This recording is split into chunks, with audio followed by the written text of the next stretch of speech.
Welcome to Land Academy. This is the Cash Flow from Land Show. We show you how to buy real estate for half of what it's worth and sell it on the internet really fast. I'm Jack Butala. I'm Jill DeWit. We are Jack and Jill, and this is the Jack and Jill Show, too. With over 15,000 completed transactions, we're the experts at acquiring property. Of all kinds, not just land. For half price and flipping them for way more. All right, let's get this show started. Jack Butala with Jill DeWit. Hi. Welcome to our show today. In this episode, Jill and I talk about our Monday deal review. Today's deal, or today's topic, are huge acreage takedowns. Some people specialize in them. Some people avoid them. We'll talk all about it. Before we do, let's take a question posted by one of our members on successplans.com, our free online community. This one is a family post. I love how they put that. They are the Watson family. So the Watson family asked, the benefits of having multiple properties on the same deed have been discussed. But what about when closing through a title company? In a scenario where there is a seller with multiple properties in the same county, can you typically close through a title company and have all the properties covered under the same title policy? Jill DeWitt, you are so qualified to answer this question. Yes. That is the answer. And done it. It's way more attractive. Yes, definitely. So the truth of it is, it's almost always, I can't think of a scenario where it's not, almost always more attractive to do multiple properties, to purchase multiple properties at once. Mm-hmm. I call it the buy a case and sell it by the bottle, methodology. So, a title policy generally will cost pretty close to this. If you buy one property with a title policy and you buy 50 properties on the same title policy, this is in general. They're very close in price. The work that's involved and the risk, apparently, because it's coming from one seller. I don't know much about insurance, but apparently the risk is close to the same because the price is the same. Mm-hmm. And the work's the same. Mm-hmm. So, I've done deals where we, where it's like a release or a takedown, where every month we buy a certain amount, and the title policy is done on like hundreds and hundreds and hundreds of properties all at once up front from one seller. So, yes, and yes. And the fact that they're all on one deed or multiple deeds, it's a little bit confusing because of I think it gets confusing because of car titles. You could never have 5 cars on a car title, right? No. But you can have 5 properties on one deed, right, and then sell them off each individually with individual deeds. Mm-hmm. So, and that's a universal.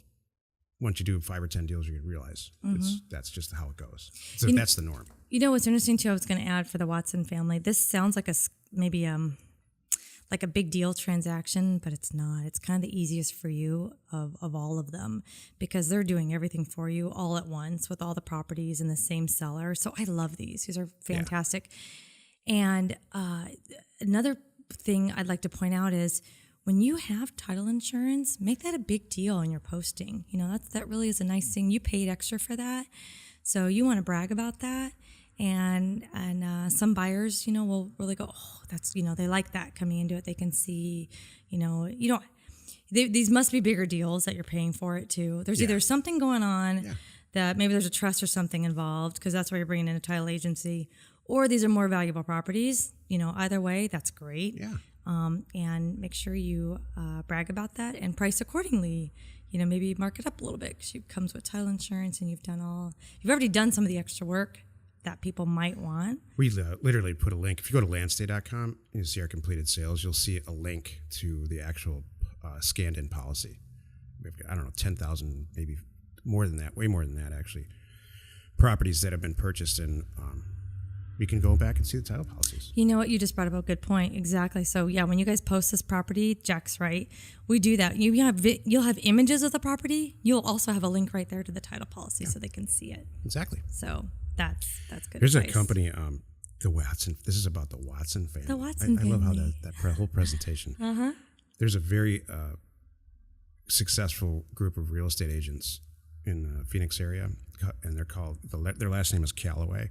And this is what's on their sign and all on their marketing. Those Callaways. I mean, she's number 1 or number 2 in the number of listings every single month. I get the report. Mm-hmm. So it's just, it makes you intrigued. Like, what's the Watson family? How many are there? Right. You know, 9. Is it an army? I don't know. Like those Callaways. What the heck is that? Are there 50 of them or 2 or what's the deal? Is this a gang? I like Do it. they have red bandanas? Yeah, exactly. Love it.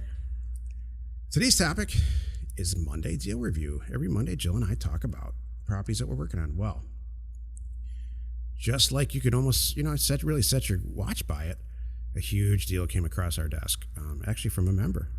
And it's my first gut, eighth of a second was, this is too big for us to do. Well, I got into it and found out the work's already done. It's already cut up into 5, 10, 20, and 40 acre properties in New Mexico. And we love acreage properties in New Mexico. And,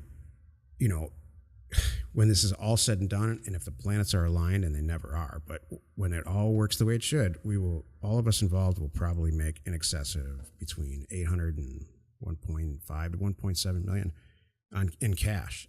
If it's terms, it'll be a lot more than that. So that's the deal. That, I don't even know if Jill knows about this deal yet. It's not in the system. It was not returned by mail. Why is this guy who calls himself Jack working on a deal where he says never ever work on a deal that's not in your acquisition criteria? What did I just hear? You are right, Jack. Thank you for calling yourself out. I didn't get there in time. Is it an apartment building? No. What? Is it completely veering from what we do? No. I'll tell you why. Because I'm going to make more than $1 million on this thing. All right. And it's a sure thing. Not in our acquisition criteria. Okay. Am I going to go redevelop an office building buyer database to get it done? No. Is it a pie in the sky transaction? Absolutely not. In fact, it's going to happen. Okay. It's a foreclosed property deal with a lender who's completely out of their league from a property type scenario. They don't have any idea what they should do. Right. They're looking to us to solve their problem, which we will. I know who's going to buy it already. So, I hope are they behind on their taxes? Just kidding. I bet. It's all in one subdivision. The subdivision, actually, this is interesting. It's in 2 counties. Mm-hmm. 2 counties in the same state. You don't see that too often. Usually you deal with one county. Mm-hmm. So, no, if it wasn't a smoking deal right up our alley kind of thing, I wouldn't even, and that was my first reaction. Okay, so how many properties are there again? 800 and something, like 880, but they're all acreage properties. Were they, did the HOA fold and they took them back, or how'd they get them? Somebody went and sought out a loan to buy these properties. Oh. And the bank took it back for lack of payment. How long ago? I wonder how long. Less than a year. Huh.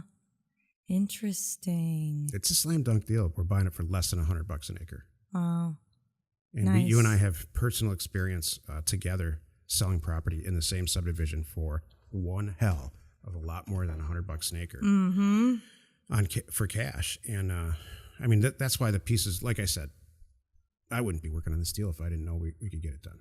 Got it. Nice. All right. So every now and then it's okay to veer from the acquisition criteria when a slam dunk comes your way? I would even argue that the way this deal got to my desk is not our traditional way, but it really is within our acquisition criteria. This is the triple / not out of the park home run, but it's the home run you're looking for. It just didn't come in by way of offering mail. You know what it did? It came in by way of having Land Academy, which was one of the material reasons that Jill and I sat around one day and said, you know what, we should launch this thing because it's going to turn out we're going to do more deals. Mm-hmm. And this is, so I was joking a little bit before. This is right into our acquisition criteria. Mm-hmm. It is. So thank you. I can't wait to hear. Are there any more numbers that you can share with us? Yeah. Well, those are pretty strong numbers. 800 and I don't remember. It's like between 830 and 870. Okay, how are you gonna? You want to leak them out? How you gonna do it? My first choice is to do this. Get control of the property for little to no money, and that sounds like that's going to happen. I'm either gonna pull in buy the property with somebody else, a huge money guy, and then just turn it quickly, or we're going to negotiate something with the bank, which they're all in favor of too. They just want to get rid of this. Got it. And can you do have a release? Do you want to even? We could do a monthly release. That's one of your options. Release is like an option. 30 a month or whatever you want to do. Yeah, I mean that's an option, but you just want to get them all. I would rather get control of the whole transaction and then market it to a very select number of people that are in our list that you and I both know about. Got it. And just resell it. And, that's just how I roll. Mm-hmm. I would rather make $500,000 really very, very quickly, marking it up for cash to cash, Right. than make $4.2 million over 6 years and then marketing it with drone photos and stuff. Right.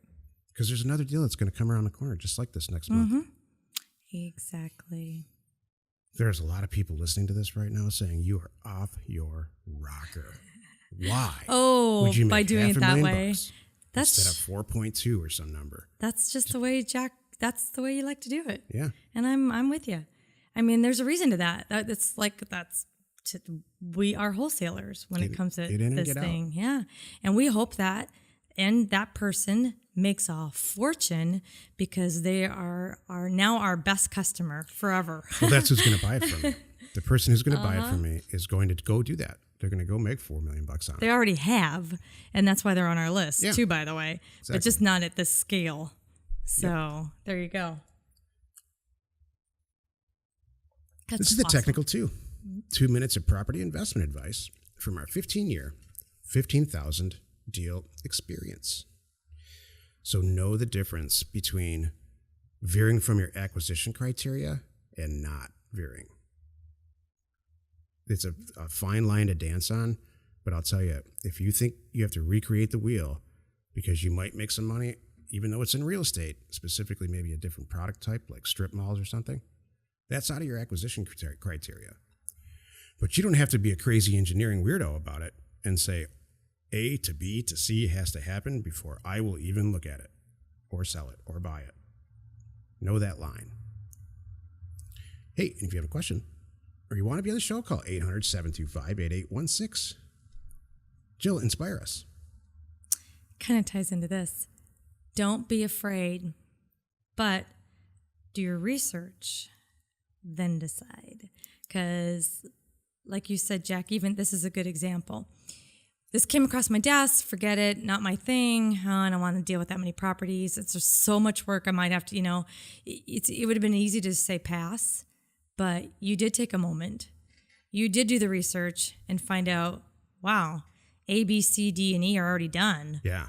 Okay, now you got my attention. This might be something worth doing. So do your research. I guess don't be so quick to judge. In this environment, someone's calling me back and they have this kind of a property. I don't even know where that is. I don't know that area. Oh my gosh, that's a whole different state I've never worked in. But maybe it's the same seller and they have 4 properties in the area you like, and then 6 over here. It's okay. Don't be afraid. Do a little research, check it all out, then decide. Yeah. And it might get you branched out. Now I know this area. Now I know this kind of a thing. Yeah, I mean, the research you might want to do, and this ties into what I was saying too, the research that you're going to do is, does this fit into my sales scheme? Does it fit into, if I put this on my website, is there a chance that, it's going to sell pretty well? Do the people that I have on my mailing list, are they going to respond to this? Are they going to say, what the heck are these guys doing now, buying office buildings or something crazy? Mm-hmm. No, you just want to see if it makes sense. Mm-hmm. Exactly. You don't want to buy a mine. Yeah. Just because we're land people doesn't mean we're mining people. This happens to us frequently.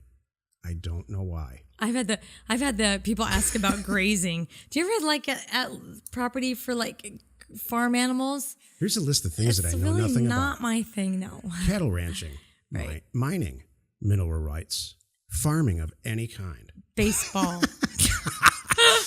This is fun. Give us a list of stuff you don't know anything about, Jill. Oh my gosh. I know a lot about data. A little bit about real estate. Popping open a computer.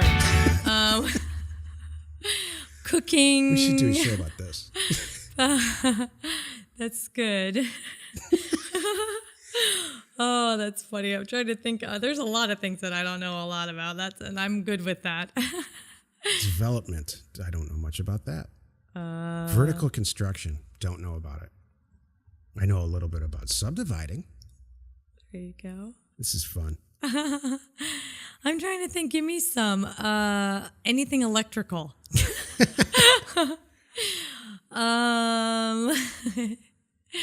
What else? Oh, that's funny. That's a good topic. I love it. I love it. Oh, What keep going. I want to know what else No, you don't know I'm about. trying to think. Come on, you do better thinking of me. You do me and I'll do you. What do I know nothing about? Let's see. No, with me.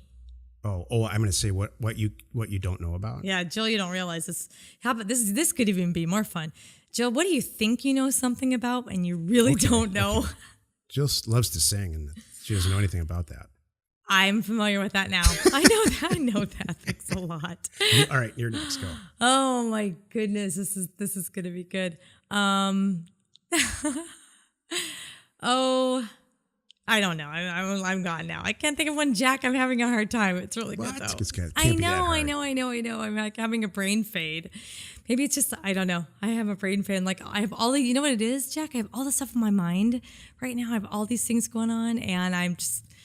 I have a lot of transactions and things. Like it's a really, really, really good week for me right Monday, now. Yeah. It is. So I have to apologize if I'm not 100% here. This is a guy's dream to have the woman say, I can't really think of anything off the top of my head that you think you know a lot about, but you really know nothing about it. Yeah. I think you should take an extra minute here. I'll entertain everyone. Funny is this? And really just think about what do I have a big head about that? It's like, oh my gosh, she's doing plumbing again. I know I've seen the end of this movie. Okay. Really? Yeah. All right. Absolutely. Okay. Oh no, I can't because I'm having a hard time with it because I don't want to make you like I'm throwing you under the bus. I have one about myself. I recently learned this from our children. Go ahead. Okay, go. What? No, go ahead. No, mine? No, yeah. I mean, don't hold back. Well, I'm having to. You know what? We can always not air it if it's awful. Okay. I'm having to dress you younger than you act, than you want to dress. True. I know nothing about. You know nothing about myself. Dressing your age. How's You're that? Absolutely right about that. It's a gross point thing, and I get it, and I appreciate that. But the surfers don't really. There's not a Brooks Brothers on the Strand for a reason. Wow, they're right. There isn't. Okay, there's mine. Awesome. Okay. No, I have mild dyslexia, and I have issues writing. And I've been writing notes recently for people around the house and the office, and everyone's just been laughing behind my back about it. And it's come to my face now, which is pretty darn funny. Because then I turn it all around and they start to feel bad for me and stuff. It's fun. No, it's kind of like, hi, excuse me, what is this word? I don't know. Do you know what is this word? I don't. That's a good one. Okay, there. I could say, Jack, you think you know how to spell? You really don't. Oh no, yeah. Jack. No, I don't know. I know that about all right, myself. I got one. Jack, you think you know Word? You don't know Word. Microsoft you only know Word? Excel. That's exactly right. And Jack, when you spell check, it won't find it if it's so totally destroyed that even spell check can't figure out what it is. All true. All these things are true. No, but I didn't mean to pick on you. I just say funny stuff. It's fine. All right, good. Boy, we could go on. Yes. But we shouldn't. Off topic. Join us in another episode where Jack and Jill discuss how to use information that's me and inspiration that's me to get just about anything you want. We use it every day to buy property for half of what it's worth and sell it immediately. You are not alone in your real estate ambition. Good show, Joe. We did the after talk sort of already. I know. I felt bad. I was trying to think of a good thing. You know what, Jack? I really have to, and I legitimately mean this. You're really good at stuff. And because even if you're not really good at it, you're good at finding the answer. That's something about you. You will not throw up your hands. Yeah, I don't know if I've ever seen you throw up your hands. You'll throw up your hands because you're frustrated, but you won't stop. You'll YouTube the hell out of something, and take on projects that are probably too big, that could have been done by a mechanic in a fourth of the time, but you don't stop.